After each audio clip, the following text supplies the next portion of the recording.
Welcome, whiskey lovers near and far. I'm Adrian Gooj, and this is What's My Dram, a channel dedicated to fine and rare vintage whiskies from around the world. Let's dram it, baby.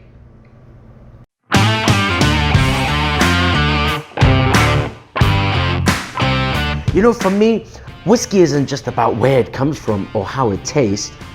It's about the people, it's about celebrations, it's about family, it's about stories, about history. They were all great memories. My dad would slip me a small dram just for me to taste and appreciate it, so I know what different types of whiskeys are. I felt so privileged being able to try all these wonderful whiskeys, brandies, wine from around the world in my own home. And I get to bond with my dad whilst doing it. Recently, I've been doing some spring cleaning in my private stash, and I came across some cool bottles. They're not your mainstream whiskeys, but each of them has a great story behind it. Learning the origins of the history of these whiskeys would make you appreciate your whiskey more, and it makes your drinking even more pleasurable. So today, Drammers, I'm gonna show you some unique bottles with unique stories on What's My Dram. Let's crack it.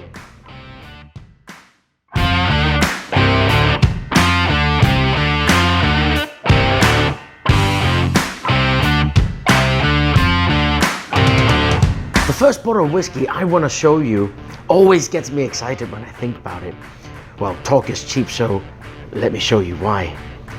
Ladies and gentlemen, this is the Johnnie Walker Swing. Well, it's a lesser known whiskey. Why it's lesser known? Because back then it was mainly sold at duty-free airports. I don't know why they want to do that.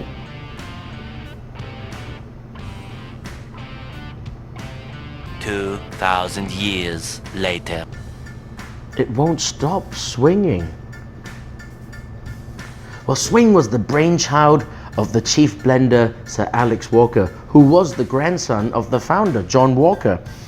Legend had it that whilst he was going either to or back from New York, he was traveling on a transatlantic voyage on an ocean liner, where he spent lots of time at the bar, and he always noticed that due to the waves of the ship, it moves, the bottles just can't stay still, and bartenders were struggling to keep all these bottles in rack, and it always ended up breaking on the floor.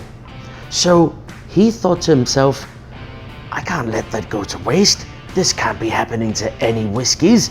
So by the time he went back to England, he commissioned his team to come up with a design specifically for this, so it won't tip all over. How clever is that? And air travel picked up.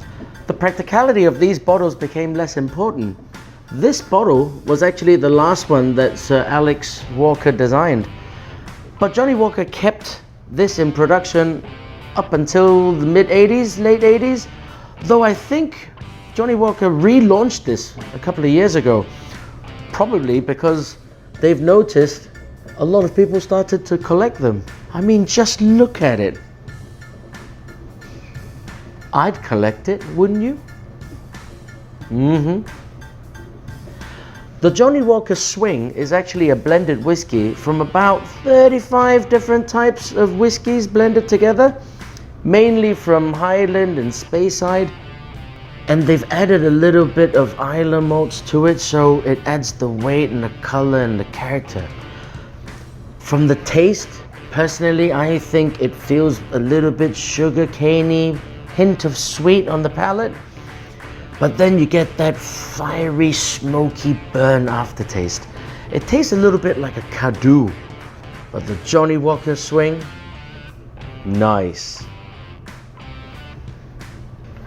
The second bottle I want to show you guys is one of my favorite during happy hours. It's cheap and cheerful, and my mates really like to get handsy with this. I mean, who can blame them? Check it out. Look at how cute it is. It is the Dimple. Yeah, that's good.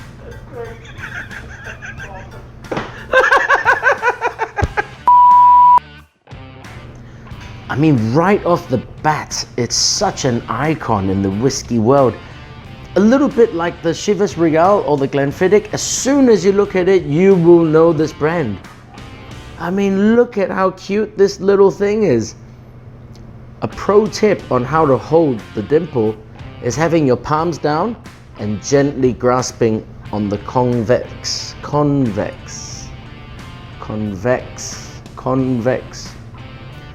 You'd have your palm at the base of the bottle and just gently grasp on the side, and then you pour it.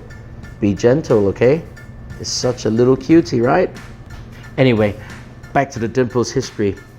The Dimple Hague actually was founded by John Hague in 1824, and it came to the market in 1893.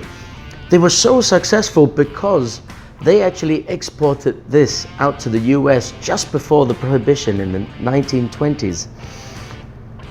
Fun fact, you remember the TV show Breaking Bad? And what was Walter White's favorite drink? That's right, the Dimple. I really think the producers have put in a lot of thought, and it just reflects the show perfectly with this iconic whiskey.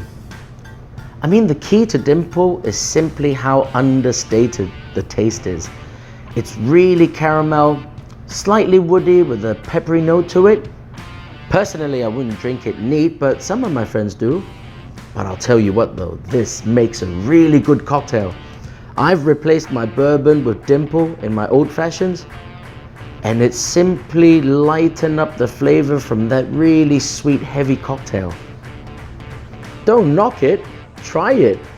Try the Dimple. And my final pick for unique bottles today is, you guessed it, from Japan. One thing I really admire about Japanese whiskey, it's not just the taste, it's also what the story lies behind all the blends. But most importantly, it's the design. I have not seen a country or culture that would spend so much innovation and creativeness than the Japanese. As we know, in Japan, whiskey is not an everyday drink, but when they practice omiyage, brands have to be really creative to come up with different designs to attract customers to buy. So today, what I want to show you is the Suntory Royal Whiskey.